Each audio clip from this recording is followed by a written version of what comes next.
Jāņa latviskās tradīcijās. Pilnais svētku scenārijs. Parunāsimies. Šis, protams, būs garāks video kā citām reizēm, bet nu aiziet. Ar ko sākt? Sākt noteikti jau vēl pirms Jāņiem ar alus darīšanu. Bet iepriekšējā dienā pirms Jāņiem es noteikti iesaku sieras iešanu, vai pat arī vēl ātrāk. Un pēc tam arī pirtī ieiešanu.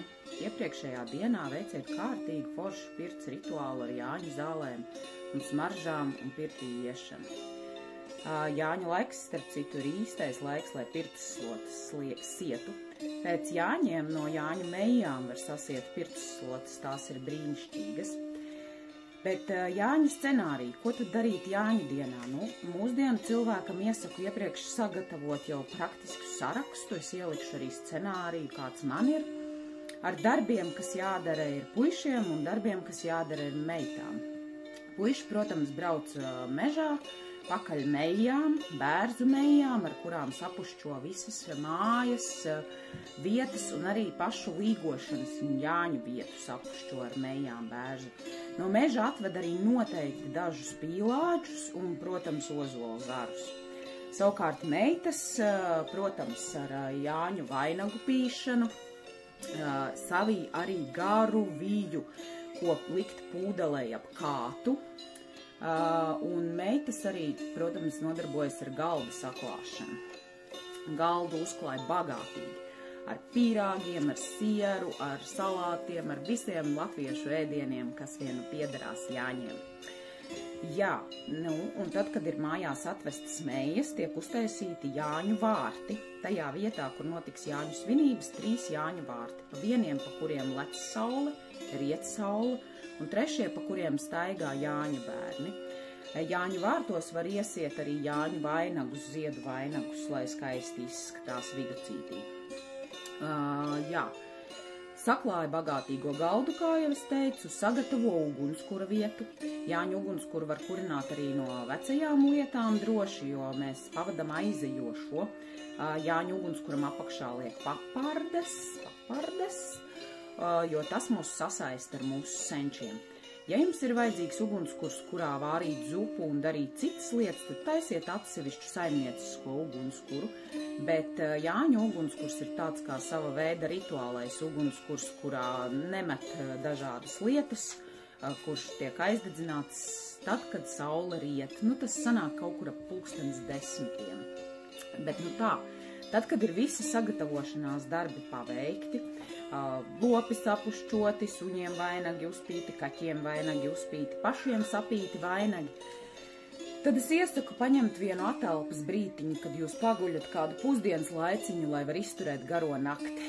Tad visi pucējas, sapucējas un sapošas, jo svētki no ikdienas atšķirs tieši ar to, ka svētkos mēs pucējam un pušķojam vietu un pušķojamies arī paši. Nu, lūk, ar ko tad sākam? Sākam ar, kā es saku, ozola rituālu, bet ja jums nav ozols, tad jebkurā gadījumā vismaz pagalmā sastājieties aplī. Par ozola rituālu ir atsevišķs video, ieiet manā profilā, paskatieties. Kopīga dziesma ozolam, kopīga dziesma pašiem Jāņus atklājot, un kopīga dziesma arī, lai būtu kopības sajūta. Un aplīgo, protams, dārzu, lopiņus, suņus, kaķus, pašus saimniekus, Jāņu bērnus un visu pārējo. Tad notiek Jāņu mātes un Jāņu tēva godināšana. Tas notiek tā, ka Jāņu bērni liek galvā Jāņu mātei un Jāņu tēvam vainagus. Protams, Jāņu tēvam ozola vainagu un Jāņu mātei ziedu vainagus. Var likt pat vairākus, būs skaisti. Tā kā sapušķojam Jāņu māti un Jāņu tēvu. Tad notiek tāda lieta, kas ir tāds auglības rituāls, ka ar ziediem un Jāņu zālēm, kas Jāņu bērniem ir rokās un kas ir salasīti un pagalmā, visi viens otru apmētā. Ir tāds kā ziedu salūts, tas ir auglības rituāls. Jo vairāk ziedi, jo auglīgākas ir gotiņas, jo labāks piens, jo izdevusies un labāka raža un vasara. Tā kā viens otru visi apmētā ar Jāņu zālēm. Tas ir arī brīdis, kad noteikti kādā vārtu stabā uzsprauž kādu ušņu pušķīti, iesprauž dādzi pie vārtiem vai noliek izskapti pie durvīm. Nu tā, lai tie sliktie gari savukārt, kur staigā arī Jāņu naktī, aizķeras aiz tām asajām lietām. Nu lūk, pēc Jāņu mātes, Jāņu tēva aplīgošanas un godināšanas, pēc zāļu izmētāšanas, protams, var sveikt Jāņus. Ar dāvanām, ar dziesmām, un tad parasti mēs ejam rotaļu, lielais Jānis, mazais Jānis. Rotaļai ir vairākas versijas, kā viņas ir izējamas, bet visfeinākā, protams, ir ar viju, vai arī, kad ar Jāņiem, kur ir apļa viducī, izgriež elkoņos danci visi pēc kārtas. Tā kā tad, kad ir sasveikti Jāņi, tad varat veikt līkumu danci. Tas ir dancis, kad Jāņa māte iet pa priekšu, pārējie visi čūskiņā sadodās un iet Jāņa mātei aiz muguras. Līkuma dancis apkārt visam pagalmam, cauri Jāņu vārtiem. Tas arī ir tāds auglības rituāls pagalmam, vietai un arī pašiem sev, lai viss veiktos, izdotos un notiktu tā, kā ir nepieciešams mums un kā mēs to esam iecerējuši. Un tad ar līkumu danci varat atgriezties arī nonākt pie svinību galda grezni klātā. Sēžaties pie galda, un tad jau notiek kāda galda dziesma, mielošanās, un arī Jāņu dziesmas, protams, arī pie galda. Kad esat pasēdējuši, padziedājuši, mielojušies, ēduši, dzēruši, tad ap 10:10 apmēram, kā nu kurā vietā, 10:10, 10:20, kad riet saule, tad visi kopā draudzīgi dodas aizdegt Jāņu ugunskura. Jāņu ugunskura aizdedzot, protams, dzied dziesmas, un, ko neaizmirstiet, Jāņu ugunskurā sadedzina pagājušā gada Jāņu vainagus. Var dedzināt arī Ziemassvētku puzurus.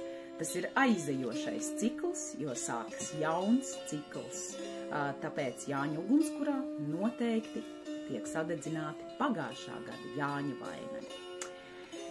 Jā, kad ugunskurs ir iedegts, esat atkal padziedājuši un palīgojuši, tad ir laiks rotaļām un dančiem. Tas ir īstais brīdis, kad jūs visi esat kājās, esat iēduši, iedzēruši, jo, kā es vienmēr esmu teikusi, rotaļas nav tikai bērnu padarīšana. Rotaļas, caur rotaļām mēs izspēlējam kosmogoniju, notikums, kas notiek arī kosmosā, ar visām zvaigznēm, planētām. Caur rotaļām mēs izspēlējam saules un mēnesis attiecības un visas notikšanas, kas notiek kosmosā. Tāpēc Jāņu rotaļas un danči, jēstri, forši, danči visiem kopā. Parasti bērniem arī ļoti patīk iesaistīties. Nu tad, protams, ir turpināšanās dziedāšanai, ēšanai, dzeršanai un visām pārējām padarīšanām.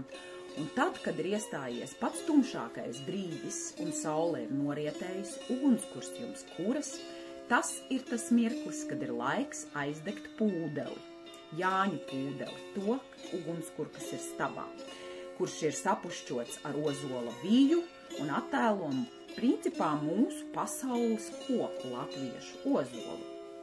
Un tad, kad ir aizdegta pūdele, tad var veikt apaļdanci ap pūdeli. Pa priekšu var dejot meitas, pēc tam puiši, un tā kā ir ļoti jauki. Priecājieties un dedziet. Dedziet arī citas uguns, jo tumšajā laikā mums ir jānosargā gaisma. Tas ir brīdis, kad droši var degt arī lāpas, un dažādus uguns bluķīšus, un ļoti skaisti izrotāt visu pagalmu un notikumu vietu ar dažādiem uguņiem. Nu ko, pēc tam turpinās, protams, danči un līgošana un dziedāšana, bet neaizmirstiet, ka tad pat tumšajā laikā no kalna lejā laiž ugunsratu. Senos laikos tas bija ratu ritenis, kuru apvij ar sienu vai salmiem nepārāk cieši un laiž lejā. Un ideāli, ja jūsu ugunsrats iet no kalna lejā un iekrīt kādā ūdenī. Tādējādi saskaras sievišķais ar vīrišķo Jāņos. Uguns ar ūdeni, sievišķā uguns ar vīrišķo ūdeni.